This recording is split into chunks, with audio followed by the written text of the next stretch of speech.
হেই ছোট্ট ভাই ব্রাদার, কী অবস্থা সবার? আশা করি সবাই ভালো আছো। অঙ্কের ভয় এবার হবে জয়, তাই তো আবারও চলে আসলাম তোমাদের ষষ্ঠ শ্রেণীর আরও একটি অঙ্ক নিয়ে।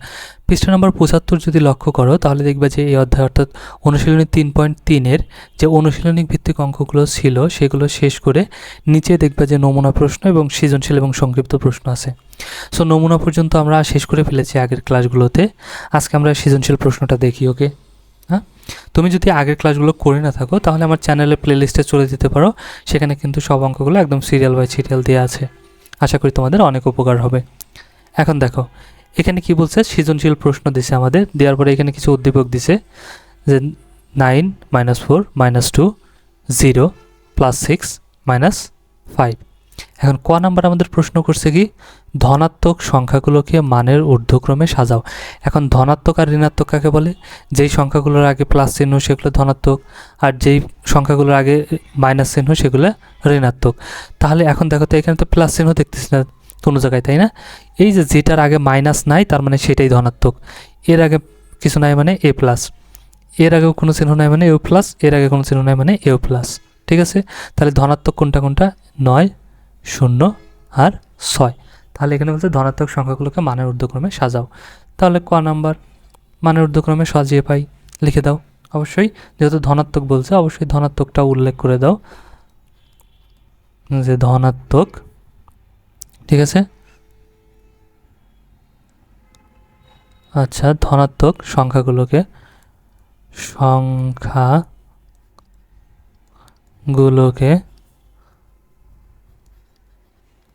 মানের ঊর্ধ্বক্রমে সাজিয়ে পাই।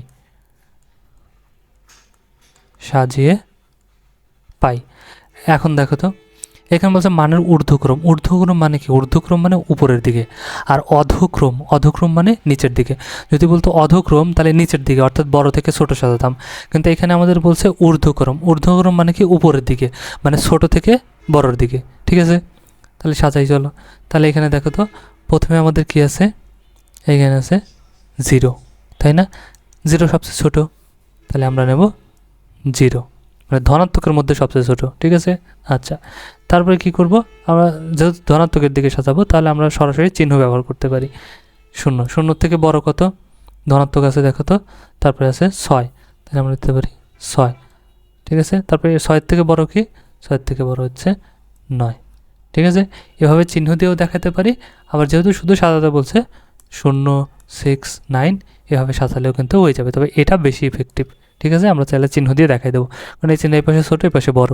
ঠিক আছে, এই চিহ্ন এই পাশে ছোটো এই পাশে বড়, এভাবে কিন্তু অঙ্ক করতে হয়। তারপরে যদি আমরা লক্ষ্য করি খ নাম্বার, মানে এখানে শেষ, খালি সাজাতে বলছে, সাজাইছি, সাজানো শেষ। খ নাম্বার বলছে অঋণাত্মক পূর্ণ সংখ্যাগুলোর সমষ্টি হতে ঋণাত্মক পূর্ণ সংখ্যাগুলোর সমষ্টি বিয়োগ করো। ওকে, মানে দুইটারই সমষ্টি বের করতে হবে, অঋণাত্মক সংখ্যাগুলোর সমষ্টি এবং ঋণাত্মক সংখ্যাগুলোর সমষ্টি বের করতে হবে, তারপরে বিয়োগ করতে হবে। তাহলে খ নাম্বার যদি আমরা এখানে নেই তাহলে দেখো হচ্ছে অঋণাত্মক,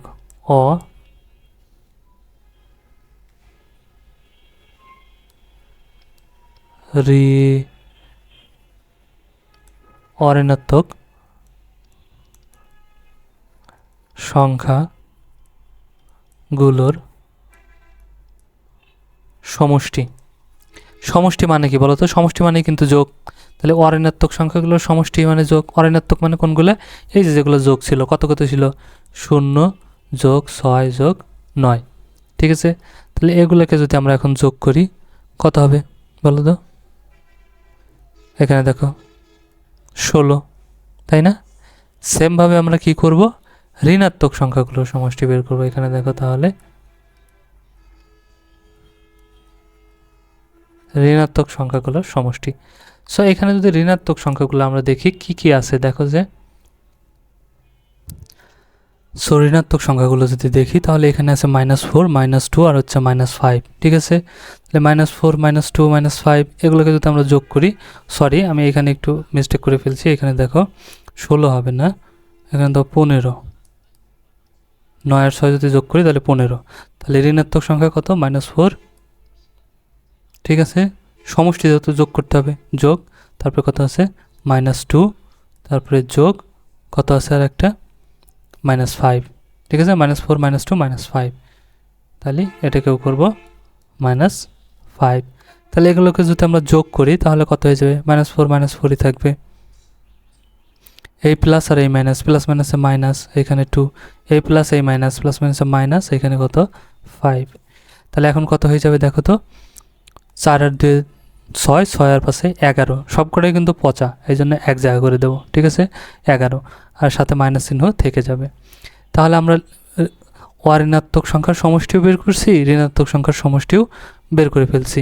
ওকে, তাহলে এখন আমাদের কি বের করতে বলছিল, সরি, এখানে আমাদের কি করতে বলছিল দেখো তো, বলছিল হতে ঋণাত্মক পূর্ণ সংখ্যাগুলোর সমষ্টি বিয়োগ করো। তার মানে এখন কি করব, বিয়োগ করতে হবে। তাহলে এটা থেকে এটা বিয়োগ, তাহলে চলো বিয়োগ করি। সুতরাং বিয়োগফল আমাদের কত আছে 15, বিয়োগ কত বিয়োগ করতে হবে 11। তাহলে এটাকে যদি বিয়োগ করি, কারণ যে অঋণাত্মক সংখ্যার সমষ্টি থেকে ঋণাত্মক সংখ্যার সমষ্টি কী করতে হবে, বিয়োগ করতে হবে। তাহলে এটা এই 15 ছিল, আচ্ছা বিয়োগ, তারপরে এখানে কত বেশি -11, তাহলে সমান কত হয়ে যাবে, এখানে 15, এই মাইনাস মাইনাসে কী হয়ে যাবে প্লাস, এখানে 11 আছে 11। তাহলে এখন দেখো তো, যদি আমরা এই দুটিকে এখন কী গেছে যোগ, এটাও যোগ এটাও যোগ, তাহলে যোগ করলে 1 আর 5 6, 1 আর 1 2 মানে 26, মানে এটাই হচ্ছে আমাদের অ্যান্সার। বিয়োগফল কত হয়ে গেল, 26 হয়ে গেল। ওকে, তারপরে যদি আমরা লক্ষ্য করি এখানে কি বলছে দেখো, প্রথম সংখ্যাদ্বয়ের অন্তর, অন্তর মানে বিয়োগ, ঠিক আছে, মানে প্রথম সংখ্যাদ্বয় মানে প্রথম দুইটা, এই দুইটা, ঠিক আছে, এই দুইটা সংখ্যার অন্তর, অন্তর মানে বিয়োগ, এই দুইটার বিয়োগ, এবং শেষ সংখ্যাদ্বয়ের অন্তর, সংখ্যাদ্বয় মানে শেষ সংখ্যা দুইটা, শেষ সংখ্যা কোন দুইটা আছে, এই দুইটা শেষ সংখ্যা, এই দুইটা অন্তর নির্ণয় করে, ঠিক আছে। আচ্ছা নির্ণয় করলাম, সংখ্যারেখার সাহায্যে অন্তর্দ্বয়ের যোগফল নির্ণয় করো। তাহলে আমাদের আগে কি করতে হবে, এই দুটোর অন্তর বের করতে হবে, অন্তর বের করে সংখ্যাদ্বয়ের সাহায্যে অন্তর্দ্বয়ের যোগফল, মানে ওই দুটার যে এর একটা মান বাড়াবে বিয়োগ করার পর এর একটা মান বাড়াবে, ওই দুটোকে যোগ করতে হবে, যোগ করতে হবে কিসের মাধ্যমে, সংখ্যারেখার মাধ্যমে। সো সংখ্যারেখাও কিন্তু আমরা করছি, তাই না। তাহলে দেখো প্রথম সংখ্যাদ্বয়ের অন্তর আগে বের করি, আমরা যদি বের করি 9 আর -4 আছে, তাহলে গ নাম্বার, প্রথম সংখ্যা দ্বয়ের অন্তর, তাহলে কত আছে 9, অন্তর মানে বিয়োগ, আর কি আছে -4, ঠিক আছে। তাহলে এটা বিয়োগ করলে কি হবে, 9 মাইনাস মাইনাসে প্লাস, এখানে হয়ে যাবে 4, তাহলে হচ্ছে 9 আর 4 কত হয়ে যাবে 13। ওকে, এবং কি করতে হবে, শেষ সংখ্যা দ্বয়ের, ওকে, শেষ সংখ্যা দ্বয়ের অন্তর। তাহলে শেষ সংখ্যা কী কী আছে একটু যদি দেখি আমরা, চলো, এখানে কত ছিল 6 আর ছিল -5, তাহলে আমরা করে ফেলি, চলো 6 অন্তর করতে হবে মানে বিয়োগ, আর কত আছে -5কে, তাহলে এটাও সেম হবে 6 মাইনাস মাইনাসে প্লাস, এখানে হয়ে যাবে 5, তাহলে 6 আর 5 11। ওকে, এখন কি করতে হবে, এই যে এই দুইটাকে আবার যোগ করতে হবে কিসের মাধ্যমে, সংখ্যা রেখার মাধ্যমে, তাই না। তাহলে এখানে কত আছে 13 যোগ, তাহলে 13 যোগ 11, এটাকে যোগ করতে হবে কিসের মাধ্যমে, সংখ্যা রেখার মাধ্যমে। তাহলে একে যদি আমরা সংখ্যা রেখার মাধ্যমে যোগ করি তাহলে কীভাবে করতে হয় বলো তো, আমরা কিন্তু করছি তাই না, সংখ্যা রেখার মাধ্যমে কিন্তু যোগ করেছিলাম। এখন দেখো আমরা কি করব, তাহলে একটা সংখ্যা রেখা নেব, একটু বড় করে একটা সংখ্যা রেখা নেব, এটা হচ্ছে আমাদের কি রেখা, সংখ্যা রেখা। সংখ্যা রেখার একটা মিডল পয়েন্ট থাকে, আমি মিডল পয়েন্টটা এখানে নিলাম, কারণ আমাদের এই পাশে যোগ পাশে বেশি লাগবে, এটা 0, বাম পাশে যেটা যায় সেগুলো হচ্ছে -1 -2 -3, আর ডান পাশে যেগুলো যায় সেগুলো হচ্ছে প্লাস, তাই না। 1 2 3 4 5 6 7 8 9 10 11 12 13 14 15 16 17 18 19 20 21 22 23 24 25 26 27 এভাবে চলতে থাকবে। ওকে, এখানে 0 থেকে শুরু হয়েছে, তাহলে এটা হচ্ছে +1, এটা 2 3 4 5, এটা 6 7 8 9, এটা হচ্ছে 10 11 12 13 14 15, ঠিক আছে, 16, 17, 18, 19, এটা হচ্ছে 20, সবগুলোই প্লাস। 21, 22, 23, 24, 20, তাহলে 21, 22, 23, 24, 25, এভাবে কিন্তু চলতে থাকবে, ঠিক আছে। প্লাসের দিকে সবগুলো লিখলাম না, সবগুলো লিখলে খারাপ দেখা যাবে, ঘিজি ঘিজি হয়ে যাবে, এই জন্য। এখন সংখ্যা রেখার মাধ্যমে যোগ করতে হয় কী করে? এই যে প্রথমে 13 আছে না, তাহলে এখানে আমরা ধরবো 13টা প্লাস না মাইনাস? প্লাস, আগে চিহ্ন নেবেন প্লাস, তাহলে এখান থেকে কোন দিক যাব? ডান দিকে, কারণ প্লাস তো ডান দিকে গেছে। কয় ঘর যাবো? 13 ঘর। তাহলে এখান থেকে গুনবো 1, 2, 3, 4, 5, 6, 7, 8, 9, 10, 11, 12, 13। তাহলে এটাকে আমরা বিন্দুর মতো করে একটু ভরাট করব, ঠিক আছে। আচ্ছা, এখানে ধরে রাখবো পেন্সিল। তারপরে কত আছে? +11। এখন +11 আছে, তাহলে প্লাস কোন দিকে যায়? ডান দিকে যায়। তাহলে আবার এইখান থেকে গুনে আসবো না, এই যে যেখানে আসছি এইখান থেকেই, ঠিক আছে। আবার কোন দিকে? আবার 11 ঘর ডান দিকে। 11 আছে, তাহলে 11 ঘর ডান দিকে যাবো। কত যাবে? 1, 2, 3, 4, 5, 6, 7, 8, 9, 10, 11। তাহলে কোথায় আসলো? এখানে, ঠিক আছে। তাহলে পাইছি এই ঘরটা কততম ঘর দেখো তো? এই ঘরটা হচ্ছে আমাদের 24তম ঘর, কারণ এখানে 20, 21, 22, 23, 24 প্লাস 24, ঠিক আছে। তার মানে এ পর্যন্ত আসি। তাহলে 0 থেকে প্রথমে কি করছি? এ পর্যন্ত আসছি, ঠিক আছে। তারপর আবার এখান থেকে কি করছি? এ পর্যন্ত গেছি, ওকে। তাহলে লাস্টে আইসি কোন পর্যন্ত? 24 পর্যন্ত। তার মানে অ্যান্সার আমাদের কত? 24। লাস্টে যেখানে যাব সেটাই হচ্ছে আমাদের অ্যান্সার। এভাবেই সংখ্যা রেখার মাধ্যমে যোগ করতে হয়, ওকে। ইজি না? একদম ইজি, কিন্তু কঠিন কিছুই না। সো আশা করি বুঝতে পারছো। তারপরে যদি আমরা লক্ষ্য করি তাহলে দেখব যে আমাদের আছে সংক্ষিপ্ত প্রশ্ন। এখানে দেখো তো কী বলছে। 1 নম্বর, সংখ্যা রেখার সাহায্যে যোগফল নির্ণয় করো। এই যে একটু আগে যে সংখ্যা রেখার মাধ্যমে যোগফল নির্ণয় করলাম না, সেই জিনিসটাই, ওকে। সো এখানে একটু লক্ষ্য করো, দেখো 1 নম্বরে আমাদের কী আছে? কোনটার যোগ করতে বলছে? -8 আর 5 যোগ করতে বলছে, তাহলে যোগ 5। এখন সংখ্যা রেখার মাধ্যমে যোগ করতে হবে, তাহলে সংখ্যা রেখাটা নেব, নিয়ে নিলাম সংখ্যা রেখা, ঠিক আছে। এটা মিডল পয়েন্ট, ঠিক আছে। এটা 0, 1, 2, 3, 4, 5, এদিকে যাবে প্লাস 1, 2, 3, 4, 5, 6, 7, 8, এদিকে আসবে মাইনাসের, ঠিক আছে। তাহলে -1, 2, 3, 4, 5, এটা, ঠিক আছে। এটা -8, আর এদিকে কী আছে? প্লাসের 1, ঠিক আছে, +5। এটা সংখ্যা রেখা আমরা নিয়ে নিছি। এখন কি করব? এখন পেনটা আমরা এই যে 0তে ধরবো, ধরে প্রথমে কি আছে? -8, তাহলে মাইনাস কোন দিকে যাবে? বাম দিকে। তাহলে এখান থেকে 8 ঘর বামে যাব, 1, 2, 3, 4, 5, 6, 7, 8 এখানে। তাহলে এটাকে আমরা একটু বৃত্তের মতো ভরাট করব। তারপরে কি আছে? +5, মানে এইখানেই ধরে রাখবো, এইখান থেকে কিন্তু আবার গুনবো না, এই যেখানে আসছে ওইখানে পেন ধরে রাখবো, ধরে রেখে তারপরে কি আছে? +5, প্লাস কোন দিকে যায়? ডান দিকে। তাহলে এখন যাবো আবার ডান দিকে। যদি আবার মাইনাস থাকতো, এটাও মাইনাস হতো, তাহলে মাইনাস কোন দিকে যায়? বাম দিকে। তখন আবার এই বাম দিকেই গুনে আসতাম, ঠিক আছে। যেহেতু প্লাস আছে, সো কোন দিকে যাবো? ডান দিকে। তাহলে এখান থেকে আবার 5 ঘর ডান দিকে, 1, 2, 3, 4, 5 এখানে। তাহলে এটা কয় নম্বর ঘর দেখো তো? এটা হচ্ছে -1, -2, তার মানে এটা হচ্ছে -3 ঘর, ঠিক আছে। তাহলে প্রথমে আমরা কী করছি? প্রথমে এখান থেকে আসছি এই পর্যন্ত, ঠিক আছে। আচ্ছা, তারপর আবার এখান থেকে কী করছি? এখান থেকে গেছি এই 3 পর্যন্ত, ওকে। তার মানে লাস্টে এসেছি কত? -3। তার মানে অ্যান্সার আমাদের কত? -3। এটাই আমাদের অ্যান্সার। ইজি না? একদম ইজি। কিন্তু সেমভাবে এগুলো সংখ্যা রেখার সাহায্যে 7 ও 3 বিয়োগফল নির্ণয় করো। দেখো, তাহলে 2 নম্বর যদি আমরা নেই, কী বলছে? 7 ও 3 বিয়োগ করতে বলছে, তার মানে 7 বিয়োগ 3। তাহলে কী করতে হবে? সংখ্যা রেখা লিখে নেব, সংখ্যা রেখা নিয়ে নিলাম, সংখ্যা রেখা,